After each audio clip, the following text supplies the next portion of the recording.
আমার বাসায় কাজ করে গেছে পিয়ন, সে এখন 400 কোটি টাকার মালিক। হেলিকপ্টার ছাড়া চলে না। হ্যাঁ, বাস্তব কথা। কি করে বানালো এই টাকা? যখন আমি জানছি তাকে বাদ দিয়ে তার কার্ডটা সব সিজ করে সব আমার ব্যবস্থা আমি নিচ্ছি। দুর্নীতিতে দেশটা ধ্বংস হয়ে গেছে। শেখ হাসিনা নিজের মুখের কথা যে আমার বাসায় কাজের লোক 4 কোটি টাকার মালিক।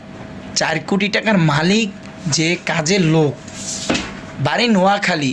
শেখ হাসিনা নিজের মুখের কথা, মাননীয় প্রধানমন্ত্রী নিজের মুখের কথা যে আমার বাসার কাজের লোকের 4 কোটি টাকার মালিক। আজীব ব্যাপার।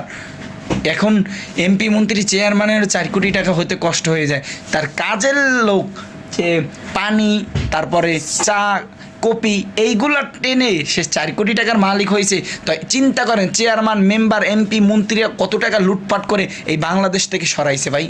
এটা হলো আমার প্রশ্ন ভাই। আমি এই কথার জন্য